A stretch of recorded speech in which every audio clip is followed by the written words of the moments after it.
Glorify God, దేవుణ్ణి మహిమపరచాలి. శాంతి పడే లేకపోతే పీస్ మేకింగ్లో we have to glorify God, దేవుణ్ణి మహింపరచాలి. ఏ రీతిగా మన కష్టాల్లో, నష్టాల్లో, ఇరుకులు, ఇబ్బందుల్లో మనం దేవుణ్ణి మహింపరచాలి. ఆయన ఇచ్చే ఆ క్షమాపణ మీద, ప్రభువా నువ్వు నన్ను క్షమించావు కాబట్టి నీకు వందనాలు ప్రభువా అన్న రీతిగా మనం ఉండాలి. నేను ఎప్పుడో మాట చెప్తాను, క్షమింపబడిన మనము forgiven people need to be forgivers. Forgiven people need to be క్షమించబడిన మనము క్షమించేవారుగా ఉండాలి. ఉంటున్నామా? దేవుని చేత క్షమాపణ మనం పొందాం. We received forgiveness. John Spurgeon is not qualified for forgiveness.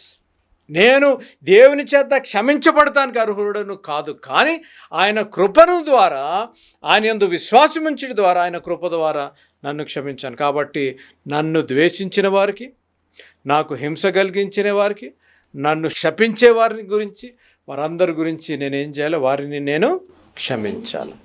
Number 1, glorify. Way to glorify God. దేవుణ్ణి మనము ఆ క్షమించే గుణము మన జీవితంలో ఉండాలి. ఎందుకు అనగా కీర్తన 37వ కీర్తన 1-6 వచనాలు.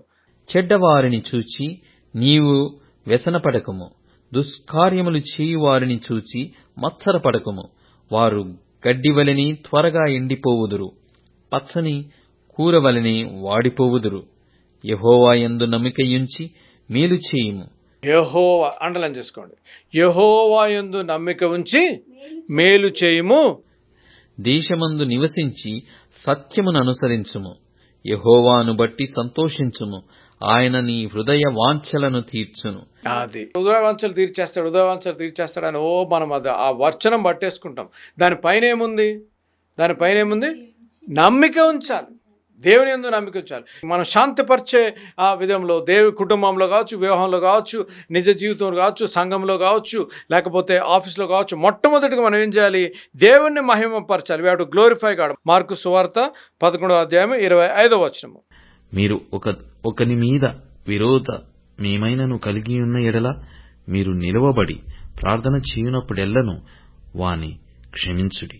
అది చూసారా? మనకి ఎవరితోనైనా వైర్యం ఉంటే, మనం ఎవరినన్నా క్షమించకుండా, ఇంకా క్షమాపణ వారికి ఇవ్వకుండా మనం నిలబడి ప్రార్థన చేస్తుంటే మనం ఏం చేయాలి?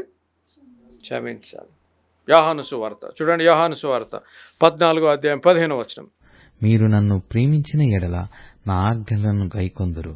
చూసారా? మీరు నన్ను ప్రేమించిన ఎడల, మనం యేసు అనుచరులుగా, యేసుని వెంబడించే బిడ్డలముగా, మనం యేసు ప్రభుని ప్రేమించిన వారమైతే ఆయన ఆజ్ఞ ఏంటిది? ఆయన ఆజ్ఞ, నేను క్షమించిన ప్రకారము మీరు క్షమించుడు. పరలోక ప్రార్థన చెప్పేస్తారు. కాదు, దాంట్లో క్షమాపణ ఉంది. ఏముంది చెప్పండి? మా రుణస్థులను క్షమిస్తున్నామా? క్షమాపణ మనం చెప్పేస్తున్నాం, వినేస్తున్నాం, కానీ అది ఆచరణలో పెట్టేవారంగా మనం ఉన్నాము. అందుకనే దేవుని వాక్యం ఉంది, వినేవారుగా, don't be the hearers of the word but the doers of the word. వినేవారంగా కాకుండా గ్రహించే యాకోబు పత్రికలు ఉంది దేవుని వాక్యము. We need to be the doers of the word. Okay. యోహాను పత్రిక 14:15లో మీరు నన్ను ప్రేమించినట్లయితే నా ఆజ్ఞలను గైకొనుము.